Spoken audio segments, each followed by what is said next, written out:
So more and more people are working from home and looking for ways to take their home office to the next level. If you really want to look pro and expand your media empire, you may want to think about adding a video wall to your home office. In this video, I'm going to show you how I built one in my home office and how relatively easy you could as well.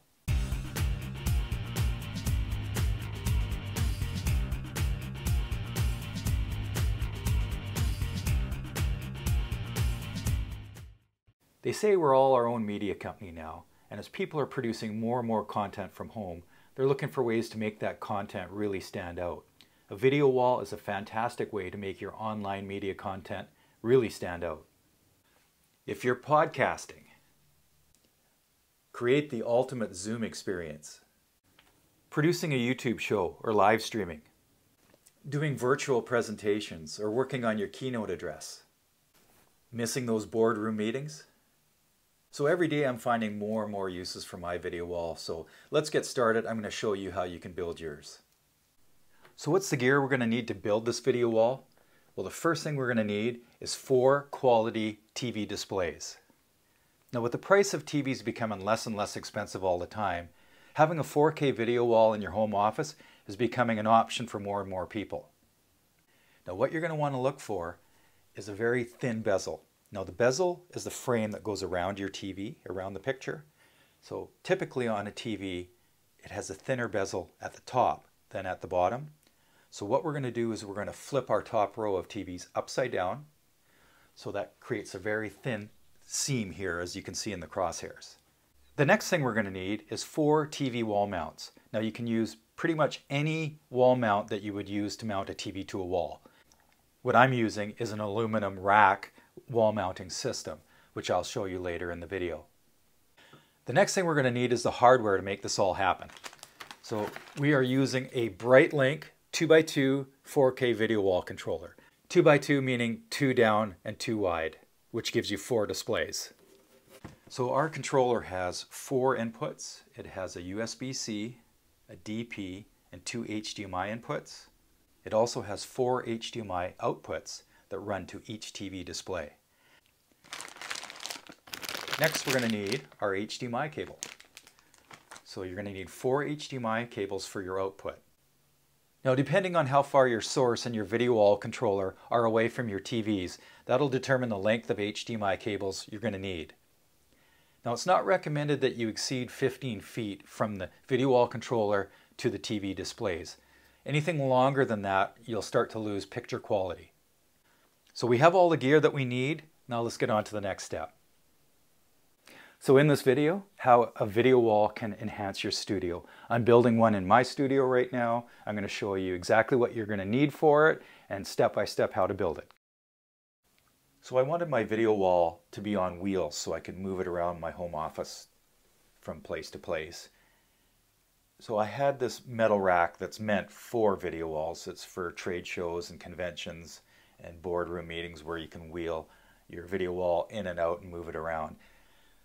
But I wanted a nice barn board look to it, so I had to build a wooden frame and attach that wooden frame to the metal structure, and then I could put my barn board panels on the wooden frame. And it gave it a nice look that was perfect for shooting YouTube videos and different things like that. So it actually turned out quite nice. So what we're going to be using for mounting our TVs or displays are these extruded aluminum bars, slotted T-bars, and they have these little brackets that just slide up and down. And so they're going to be mounted vertically, and then we're going to be mounting some horizontally, and they just all connect with these little brackets here. Now you can use traditional TV mounts that you can get in any of the big box stores. You're just going to have to do the calculations to figure out exactly where they're going to go. But this is really, really a good way to go. It makes things just so simple. And we have the full schematics available in the description. So there you have it. Our 4 vertical supports, aluminum supports, are in place. They just go in nicely, these little brackets with wood screws. I was able to just use wood screws in this case because the whole back of my wall here has studs all along the back, so it's very easy to drill in. I knew exactly where they were. In your case, you may have to use anchors, or just make sure you use a stud finder, find the studs if possible. And they're very adjustable, so it's nice. Once they're in place, you can easily slide them up and down just to get them into the right position for the next step. So on to the next step. So I have my horizontal bars set up on one side. They're in position. You want to check them to make sure that they're level. And so what I've done is on the schematics for the top display, they're 15 inches from inside to inside on the bars. So I cut a little template out just to make sure that it will fit in, and it fits in. And for the center two bars, so center to center on the center two bars, it's actually 148 millimeters. So I cut a block at 148 millimeters. That's more accurate. I'm not sure what that transfers over to in fractions, but I cut a 148 millimeter block and a 15-inch block. So that gives me my distances, and now I'm ready to mount the displays on this side. So these bars, they're with these little T-slots. They have a little Allen head bolt in there, so you just use an Allen head key. They slide really nice into position. Once they're in position, you just tighten them. It's real easy. Tighten them like that. Perfect. So there you have it. We have two displays up, just checking things out, make sure it's all good. It's really easy with these aluminum brackets. They slide in and out and just makes it all really easy. So our two displays are in place, so we just have to put the other two up now. On these brackets, you can see there's an Allen bolt on the top and one on the side that allows you to easily adjust the displays up or down or in or out. It makes it really nice and simple. Great design. So you can see here how the TVs mount to the aluminum racking. It's actually very simple. There's just 4 brackets that bolt to the back of the TVs, and then those brackets fit over top of the aluminum racking and they lock in place.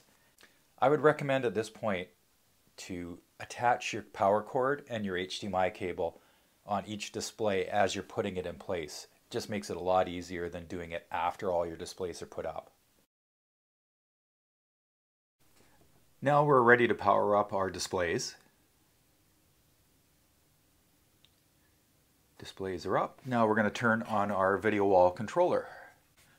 And now we have an image over 4 displays.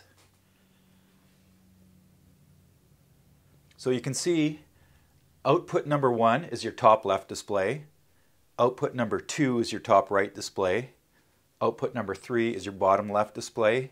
And output number 4 is your bottom right display. So you can see input number 3.